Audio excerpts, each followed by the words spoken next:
Yo, what's up guys, Mate here, and I'm back bringing another Pokemon VGC 15 Wi-Fi battle for you guys today. Again, another replay battle I had on BattleSpot, and this battle I actually had a while ago, in the first week when I was actually learning VGC 15, which might explain a lot of unusual Pokemon on my team, and that's because when I did initially start playing VGC, I wanted to use all different kinds of Pokemon, all different kinds of teams, to learn, gain more experience using them, and therefore I would have a better time when I go against these certain Pokemon. So as you can see, I am running a Tyranitar. It's actually a Mega Tyranitar, along with an Infernape and a Thundurus T. And finally I'm running a Suicune, which at the start of VGC 15 wasn't the most common, but definitely is right now, especially high up on the ladder. Suicune is definitely one of my favourite Pokemon in VGC 15.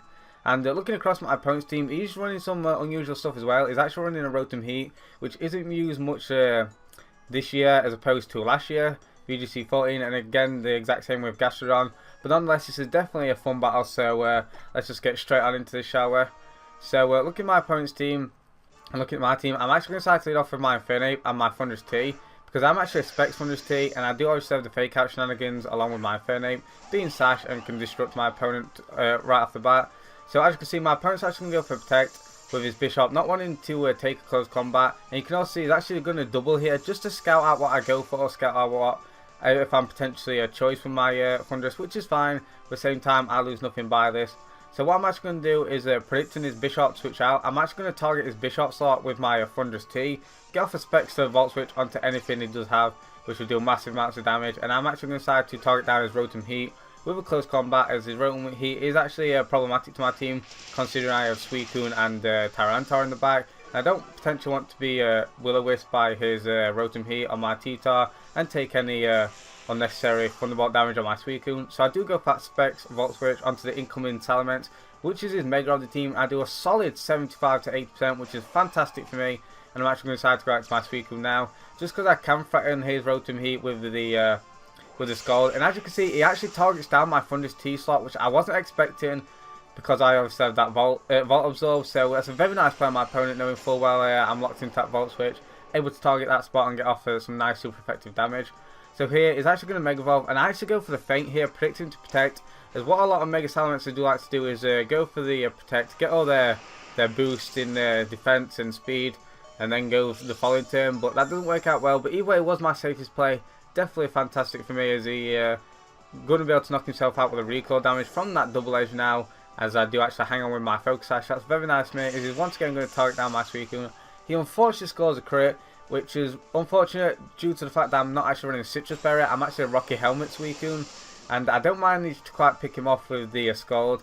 And the reason why the crit was unfortunate is I'm pretty sure, based off that that damage, the initial damage, sorry, from the first Thunderbolt, that I'm not actually going to be able to take him out.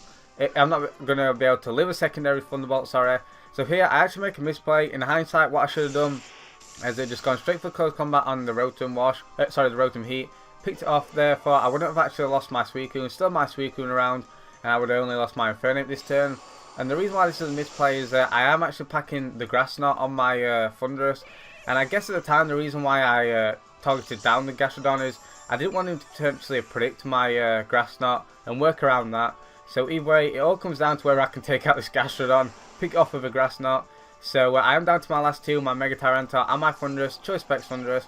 So what I'm actually going to do is just going to go for the Mega Evolution Protect with my Tyranitar, just trying to dodge that Will-O-Wisp and hopefully take out his Gastrodon. Despite the Sambino, I am actually Specs, of course. Times 4 super effective, should easily knock him out despite the initial close combat damage, which is why I'm considering that was actually a misplay on hindsight. So I do go for that Grass Knot, and I do land, of course, and I do hit the Gastrodon for super effective damage and able to wipe it out, which is fantastic for me, as he does actually go straight for that Will-O-Wisp onto my Tyranitar. And so he's down to his last two now, his Rotom Heat, which is easily going to be able to get taken out by my Tyranitar, and of course his Bishop. His Bishop is the obviously the most threatening Pokemon. I'm hoping that I can actually take him out with a combination of two Grass Knots and a Rock Slide. As you can see, I do go for that initial Grass Knot, followed up by a Rock Slide. Thankfully I hit both Pokemon, thankfully I do not flinch, and I'm able to connect the Rock Slide, and I am able to pick off the Rotom Wash, which is great. Unfortunately, the resisted damage from the Rock Slide isn't going to do enough where a Grass Knot is going to kill, so his only hope here is to go for Suck Punch, and I hope he can actually crit my Thundurus, because as you can see, he's not actually running a Life Orb, and he does score the crit. This crit was huge, as he did reveal that he actually outspeeds my Tyranitar. And it all comes down to whether I can actually take him out with a crunch, as I'm not running superpower and or low kick, unfortunately. And I do just go straight for that crunch. I don't manage to take him out, and the following turn is going to be able to outspeed me and take me out with a secondary Iron Head and win the game. A very close 1-0. Nonetheless, this was a very fun game. The Sucker Punch crit definitely mattered, as he wasn't actually running a Life Orb. So I was confident I could live, and I could have lived with my Thunderous. Had I got off that Grass Knot, I would have been able to take him out with a crunch, but that's not really the case. In hindsight though, like I did mention, I felt like not picking off his Rotom Heat and keeping my Suicune round definitely hurt, as if he would have gone for the a knockoff and or Sucker Punch onto my Suicune, it would have taken Rocky Helmet damage, which could have helped in the long run for sure. But nonetheless, this was definitely a fun battle, so I hope you guys enjoyed this. I know I did. Using some unusual Pokemon, facing some less common Pokemon is definitely always great, so hope you guys enjoyed again. Be sure to leave a like, comment down below, and of course subscribe for more. Thank you guys so much for watching, and I'll see you guys next time.